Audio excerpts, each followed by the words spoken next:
You listen to your Morning Monarchy, and it is the second Wednesday of the month, my friend, and we are about to wrap. We are getting close now to nearly 2 full years of your exclusive monthly Mounsey Minute segment. And, of course, always link you to all the previous segments, all the Mounsey Minute posts on Media Monarchy, and a link right to his main website, Recipes for Reciprocity. So huge thanks to our buddy Gavin Mounsey. I've never heard of these words, and that's why I like doing Media Monarchy and having the Mounsey Minute so I can learn about shagbark hickory. This is Gavin Mounsey from Media Monarchy. I'm author of Recipes for Reciprocity, the regenerative way from seed to table, and this is the Mounsey Minute. This month I'm going to be talking about 2 of my favorite tree species that I've been learning about as I do research for my next book. As I imagine is the case for many people born on Turtle Island today, aka North America, the word hickory for me until recently, all I thought of when I heard the word is the smoky flavor that you get when you smoke some meat or put in sauces. I had no idea of the tree, its ecology, its rich cultural history and usage as a food source here in Canada and the US. So this got me to wondering, well, what's with this disconnect? These trees that produce immense amounts of food for past cultures now being totally relegated to just being random forest trees or decorations in our yards and no longer seen as a source of food. Well, this goes to the root of something that's really prevalent in modern culture, which is called generational amnesia. And in the case of hickories, it was a similar story to oaks. And here in the eastern woodlands, the original people that tended the hickory oak forests, which were their food production systems, were forcibly removed, and the wood was seen as more valuable than the food that the trees produced. But here in the modern day, where we have a better understanding of nutrition and the massive quantities of food that hickories and oaks can produce, we've learned that grain agriculture is actually inferior per acre to when you're doing these oak savanna food forests or regenerative agroforestry plots. So one of the things I tackle in my next book is looking at reintroducing these food systems into our local economies, because you're creating a multi-generational wealth that's not only good for humans, but it's also stabilizing the soil, building the soil, cleaning the air, cleaning the water, and just creating beauty in our lives, something that really nourishes on many levels along with spiritual nourishment. When it comes to cultivating either oak trees or hickory trees at home, if you're not going to be planting them in their final location to root down and grow for the long term, then you're going to want to use something called air pruning beds if you're growing them in containers. Learn more in my article.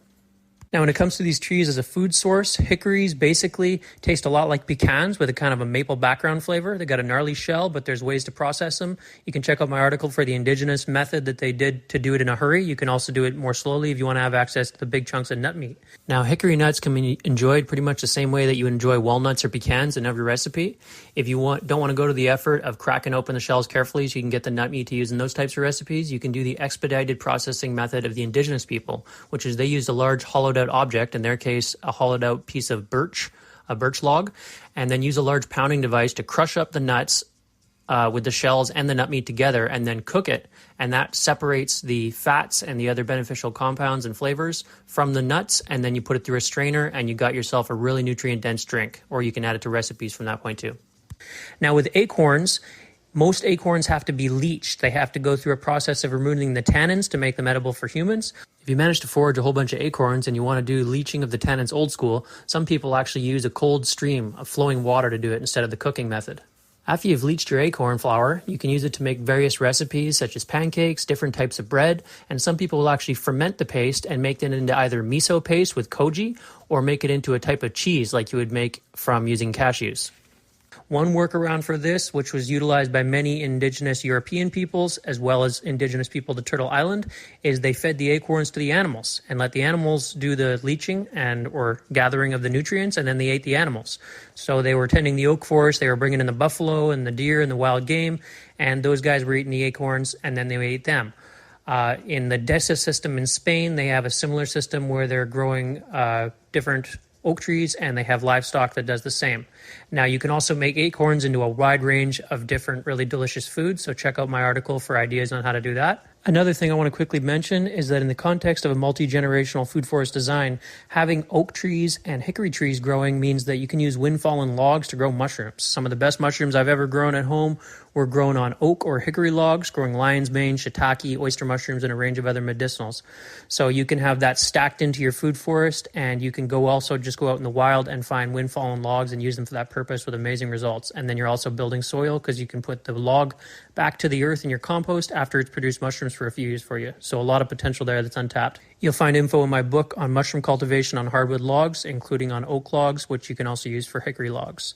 Well, that's it for me this month, guys. I hope you check out my articles on oak and hickory and you learn to identify them in your local habitat if they already grow there, or look at the possibility of planting them yourself, because one single acorn or hickory nut, that could be food for countless generations into the future, beauty, inspiration, and ecological integrity going forward. Here's to a future where our health and wealth are intrinsically connected to the health and wealth of the forest ecology where we live.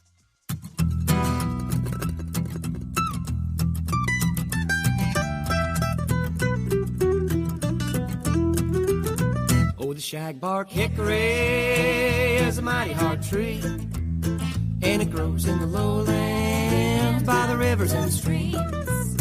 When the snow is falling and the wind blows cold, then the shagbark hickory holds its own. In the deep dark woods where no one ever goes, there's a stand of timber where the shagbark grows. An open hand in solitude, you'll only be found if you're searching too. Oh, the shagbark hickory is a mighty hard tree, and it grows in the lowlands by the rivers and streams. When the snow is falling and the wind blows cold, then the shagbark hickory holds its own. Hard times hit and they never seem to stop.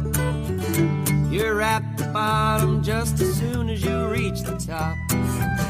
Find yourself standing 'cause it's all you know to do, like that old tree with a grain straight and true. Oh, the shagbark hickory is a mighty hard tree, and it grows in the lowlands by the rivers and streams. When the snow is falling and the wind blows cold, then the shagbark hickory holds its own.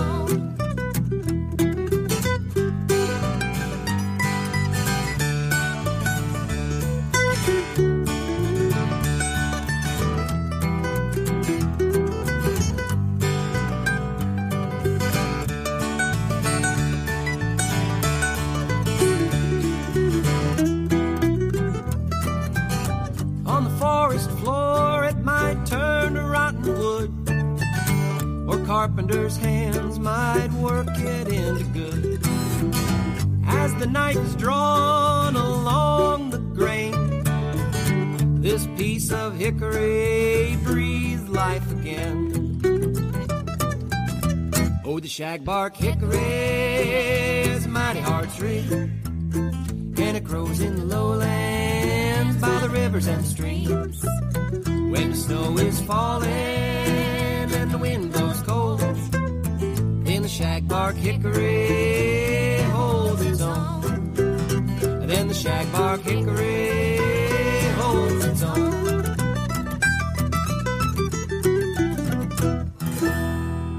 Van Wagner on Media Monarchy, shagbark hickory, with some help from his buddy Matt Harrison. And they note, in the YouTube link for that video you just heard, Native Americans made great use of the shagbark hickory. Gather nuts in the fall, crack open the shell. You can turn into it a fat, rich drink. 3 parts water, 1 part crushed hickory nuts, shell and all. Drink hot or chilled. Enjoy a cup of Pennsylvania.